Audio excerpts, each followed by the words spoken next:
Welcome to Advanced TV Herstory, the place where we connect the dots of TV and feminism to American culture and politics.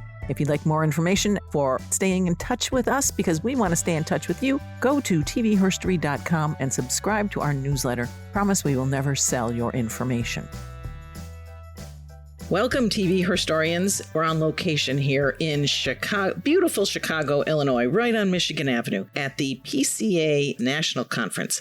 PCA is the Pop Culture Association. And I'm thrilled to bring you today a great chat. I know it's going to be great because everything about this conference it's fascinating, and it's just a bunch of insight into what we have lived, what we've seen, what we've heard, music, TV, film, many of the isms. Those who care about people who are other than the traditional white male find a little bit of a home here at the Pop Culture Association. Today, this chat is with the president of the board of the Pop Culture Association, Dr. Sherry Ginn.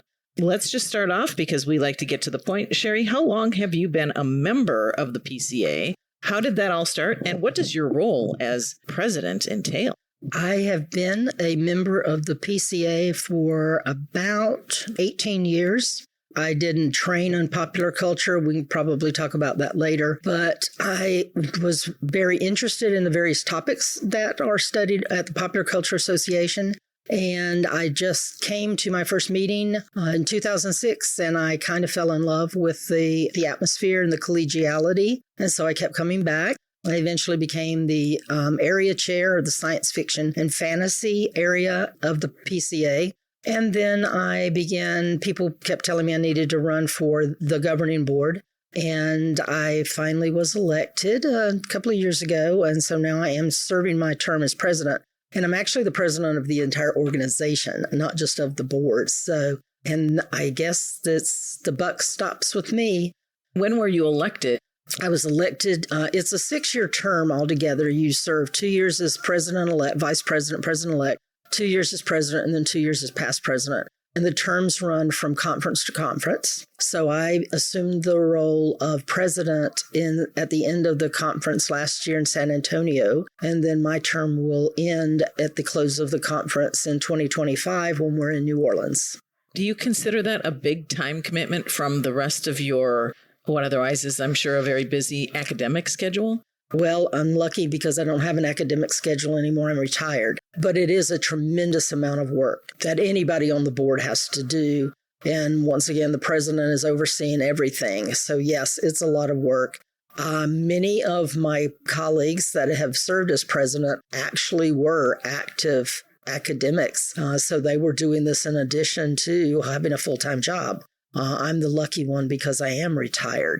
It's great, actually, that you're able to give extra time. Usually there's a board president who, by virtue of having a little bit more time, you kind of help evolve the organization. There's just more stewardship. And usually that's helpful then to the staff and to the transitions that have to be made. Just in one session I attended yesterday, the afterthought kind of toward the end of the session was, and next year we need to have AI on the agenda. And this was regarding publishing articles and books and everything, that there just isn't enough conversation right now about what AI has meant to the writing world. So anyway, that's just one topic that we probably won't even get to, but recognizing from my perspective, there is so much changing with the media and the messaging and the rapidly changing world that we're in. I mean, this is true. The organization is 55 years old, perhaps. I'd have to go back and really add it up. But so the organization has been around a long time. The organization evolves because it has to. And every president comes in, I'm sure, with, their own vision of what they would like to do during their 2 years. I certainly have my vision of what I want to do in my 2 years. And my my vice president, I'm sure she has her own ideas too. I'm impressed by the amount of work that you've authored, and that this is all coming from true appreciation and study of pop culture, and it has an emphasis on science. So how were you able to make science and sci-fi and fantasy, how were you able to make that your life's work? My academic credentials, I have my PhD, my master's degree and my PhD are in experimental psychology, and my major is physiological psychology or neuroscience.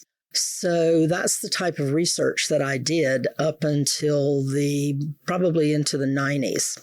And I developed very severe allergies to the rats that I studied. Kind of heartbreaking to realize that you spent many, many, many years training to do something and you no longer can. So I had to find something that would allow me to be creative in a scientific way.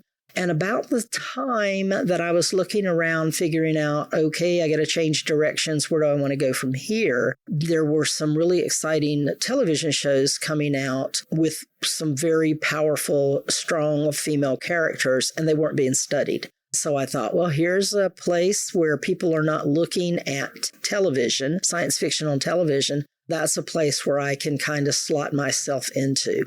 And that was just being in the right place at the right time and seeing what needed to be done, what wasn't being done. And so I just kind of went off in that direction. Well, it's a great transitional story, going a little closer to what perhaps was in your heart to begin with. You have written many books, and there were two in particular that caught my eye and make it very relevant to advanced TV herstory. I only started doing this in 2015. And I think about how much has changed just in the 8 and 9 years that I've been doing this. But 10 years prior, you had written a book and published Our Space, Our Place, Women in the Worlds of Science Fiction. And of course, STEM has now, been a classroom topic for 25 years. Yes. And yet STEM sometimes I think feels like fitting women into the man's world of STEM, and that we divorce it from sci-fi. Even though sci-fi, up until 2000-ish, was awfully male-oriented too. Yes. So what led you to write that book? Because it was so important for us to discuss and analyze women in the worlds of science fiction.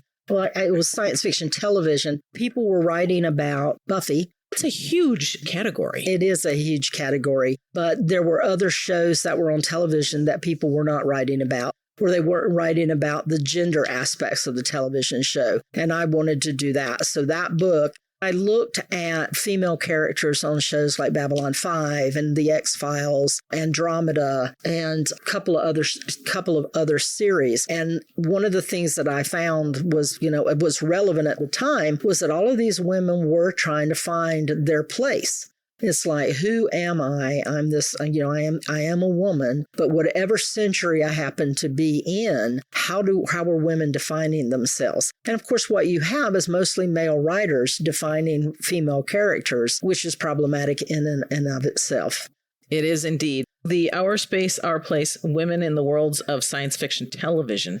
Have you given any thought to updating it? Yes, I actually have a book contract right now with McFarland to do I'm not going to necessarily update that one, but I am going to do like a second volume and look at some like lesser known female characters. More recent shows like Continuum. I'm going to also look at Farscape. And I am looking at Stargate Atlantis, has some really outstanding female characters. So I'm doing the same thing with some of the lesser known female characters on lesser known television shows and looking at them. And it would be, it's like, okay, well, this is going to be 20 years later. What kind of difference have we seen in the way that women are portrayed? And I will probably go back, because one of the chapters in the earlier book was about Star Trek, all the Star Trek females in the classic series. So it would have just been the original series, The Next Generation, Deep Space Nine, Voyager, and Enterprise. So this time I would probably go back and we'll be looking at Tilly from Star Trek Discovery, because she's one of my absolute favorite characters. But I have continued to write about Kira Nerys, because Deep Space Nine is my favorite of all the Star Treks. So I'll be, revisiting her as well.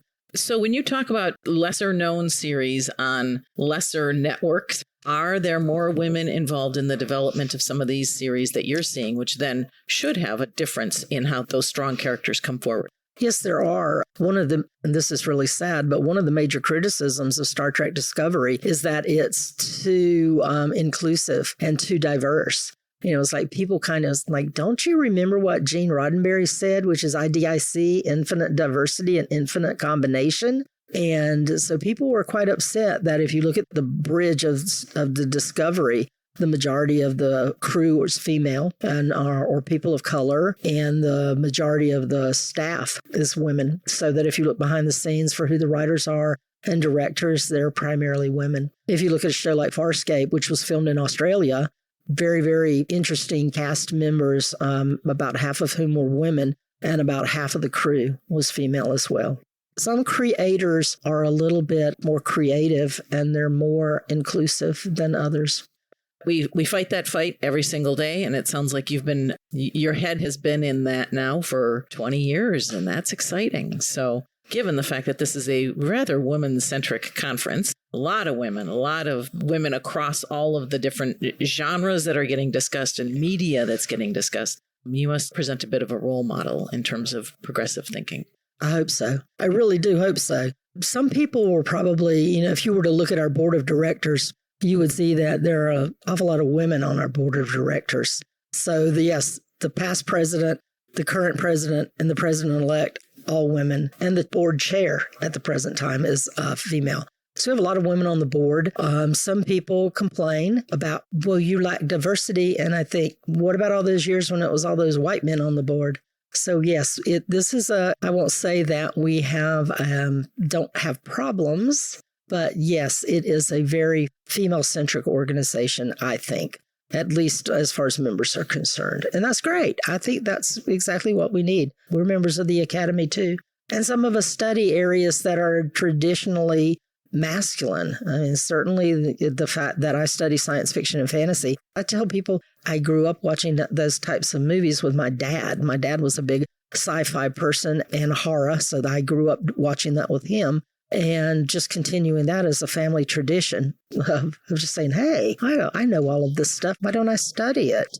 But that's me going into basically a non-traditional female area of study. But I could also point out, well, I got my PhD in neuroscience in effect, and less than 10% of neuroscientists at the time were female. Even in that career, in my past career, I was in the minority. Right. I was just sort of thinking, there was a gap in the 70s of science fiction TV shows, right? I mean, you had Star Trek ended, and then like Mork and Mindy is the next thing I can remember.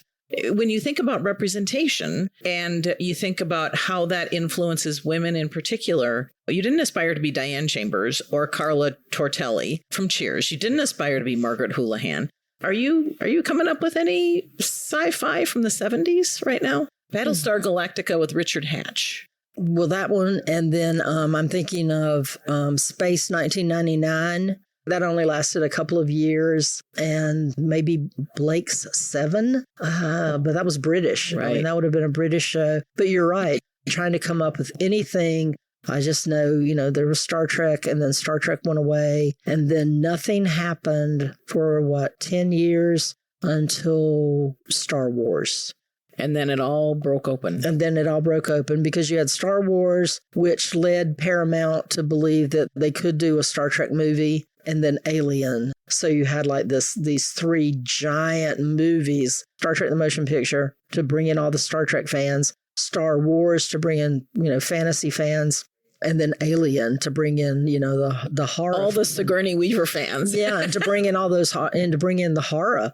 Bring in the horror fan. I mean, that was so revolutionary to have a female lead at the time. I mean, absolutely a female lead and live. It's like, right. So she actually lives to the end of the movie. She didn't die in the 17th minute, which often happens. Exactly. Yeah, the 70s, wow, when I think about it. And I guess Planet of the Apes and Return of the Planet of the Apes, those were probably in the 70s. And maybe the first one was in the 60s, but you're right. I was like, my dates, oh my gosh. All right. Well, glad we could walk through the 70s because it's important to realize it's amazing how Star Wars and Carrie Fisher, Star Wars, then you have the transition to the Star Trek movies and then Alien. That was a period of time that really served to be more important than we think about. It's the first time I've ever thought about that sequence and what it meant, and then what it meant for the 80s. So I'm glad we noodled that. Getting on to the other book that you wrote more recently, Joss Whedon's Dollhouse, Confounding Purpose, Confusing Identity. It's a 2-season series that struggled in the ratings, and yet you found that it was important. The interesting thing was that it was a Joss Whedon show. At that particular point, he was not controversial. He had created Buffy, which was a big hit. And so he had a lot of power in Hollywood at the time and could develop these particular series. The one that people loved the most that definitely didn't last is Firefly. And then Dollhouse was such a unique concept because what you have is a series about what does it mean to actually be a person. Each of the characters in the show, you never know if they're a real character or if they're a programmed character. So basically the premise is people go through trauma and you want to do away with that trauma. You want to forget that the trauma ever occurred. And so you would sign a contract to join a dollhouse, and there were dollhouses all over the world, and they would wipe your memory. They would take all of your memory and basically put it on a disk and store it away. And then they would program you to be whatever a client wanted you to be. So you were, for 5 years, you were at their beck and call, programmed to be anything that a particular client wanted. So if a client wanted you to break into a bank, you would be programmed to be a bank robber. What happens is, as soon as your mission is over, they wipe that. So you don't remember. You're a blank slate again. So no memories of the identity of the person that you just were. But one of the characters doesn't forget. And so she keeps remembering all of these composite people that she is. And then she begins to get to the reality of why they're doing this. Why would you actually want to have your personality wiped? You think it's because of the trauma that you've undergone. You know, one of the characters is an Afghan war veteran. He doesn't want to remember the trauma. One of them is a woman who's lost her child. She doesn't want to remember. People have all sorts of reasons for why they would like to forget part of their lives for a while. But what you don't realize is what's the reality behind it. And the reality behind it is, if I can keep programming you, if I can save you, the essence of you, then every time your body wears out, I can put your essence in a new body. And that's what the rich are doing. That's the whole point, is that the rich people are going to live forever because they've got enough money to be able to do it. And the rest of us are just going to be like nice, poor people, and they're going to be using our bodies. It was very sexual. Not all of them, but most of the assignments, the assumption was given were sexual. So it's like, here you go and you get yourself a person for the weekend, and then you take them home and you take them back, and they don't know what you've done to them. Oh my gosh. They can do all sorts of things. Male writers? They were all male writers. Yeah, mostly male writers. Mm-hmm. Yes, it's just wild. You know, the one young man who every year on his birthday, he goes and he gets the same doll, and it's like, okay, this is my birthday present to me.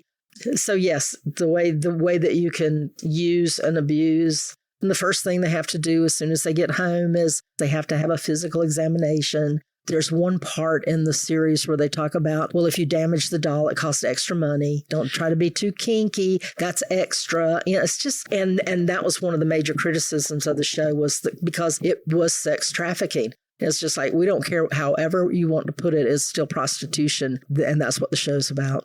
As a premise, it's fascinating and more relevant than ever with AI. Yes. But wow, what a missed opportunity. There is a scene in one of the episodes where one of the founders, he's huge. He's just stuffing his face. And it's like, I can eat anything I want to because this body is eventually going to get so fat that I'll just, put my brain in another one. I can get a new one. And another one, he's eating something he's allergic to, but the body isn't. So it's just wild. My colleague, Heather Porter, has actually written another book. So she was my co-editor on that one. And she just did another book about Dollhouse because it's just peeling back the layers and then comparing it to, for example, Westworld. Wow. And then you have it all in the context of Joss Whedon's career. And it's a little disappointing. I think it's interesting, though, that it was a woman character who they had as the one who was figuring things out.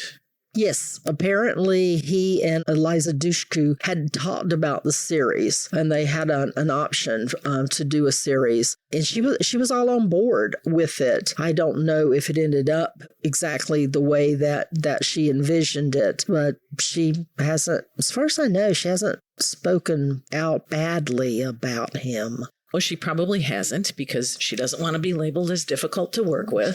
This is true. Probably needs another project. Yes, because, some of the actors from Buffy and Angel have spoken out against him, and they have been labeled as difficult and have found it difficult to get jobs. Yes.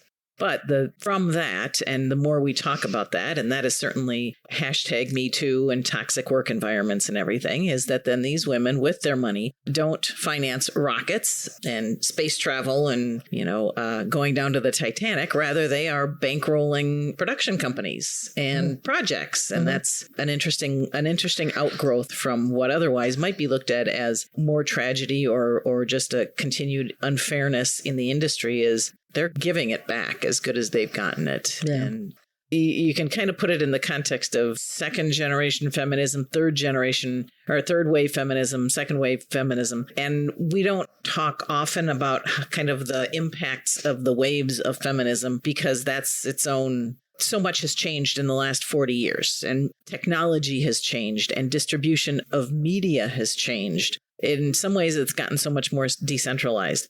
So when we think about the evolution of science fiction series to even what we have today, or even science or fantasy series, who do we attribute sort of the apart from Sigourney Weaver, bless her heart? What was the strongest force to get us to where we are today with so many more women involved? I don't know if I can even answer that question. It's one of these questions like, which came first? I would have to say I fully consider myself second wave feminism. That's just that's my generation. You have to start somewhere, and so that's where we started. And then there's Buffy, and you have the girl who is supposedly the poster child for third wave feminism. The girly girl. She can kick butt, but she doesn't mess up her hair while she's doing it. But then if you actually look at Buffy, you realize there's still so much patriarchy in there because she has a watcher and there's a watcher's council and they're all men, or most of them are men. So you start seeing that the women their roles are changing. They are getting more autonomy and more independence with writing because, let's face it, men can be feminist also. They grow up with sisters and wives and mothers and daughters that are influencing them. So that comes out in the writing too. Unfortunately, it's the older generation that are still controlling the money. So that's kind of depressing. I think about, the fact that Buffy aired, was it 1997 to 2004? Something like that. Given the fact that Buffy is this huge genre that gets talked about, it has to be for a reason, and that's because that series was so different. Absolutely. And even though there is a male structure and a hierarchy behind Buffy the character, Buffy wasn't perfect. That's right. But she in a sense broke through. She did. And created, to some degree, I think perhaps the most important thing was the marketability of that kind of a series. Yes. And the series ended with Buffy taking the power because taking the power and giving it to all of the potentials rather than just having, one at a time. But she gave her power and spread it among all the women and broke the Watchers' Council. So she was able to take that away. And that's an absolutely wonderful message for Buffy to end with. But then again, we also have to cringe, or at least I cringe. I'm sorry for anybody who doesn't cringe at this. Then you have all the Twilight books and the movies coming out, and you have the exact opposite of a Buffy. When you have Bella and she only wants to get married and have babies. And I'm not trying to say there's anything wrong with that. That's a woman's choice to do that if that's what they like. I certainly chose not to have children. And so even though I don't like that character and don't like that series, it did speak to a lot of young girls, just like Buffy spoke to a lot of people. And the good thing is that now I'm not going to say we're in a golden age of sci-fi, but we are certainly in an age where I'm finding it increasingly difficult to keep up with all of the series that are out there. And there are some really good ones and there are some really bad ones, but the bad ones can teach you just as much as the good ones. It might not teach you what you wanted to hear, but still, for someone who's doing this critical analysis like I am, It's like you have to watch those particular types of shows and see what they're saying. It's like, who are the writers and what's the audience and what's the audience taking from this? Because once again, you can think, oh, that's a really horrible message. And then somebody says, oh, but didn't you think about it this way?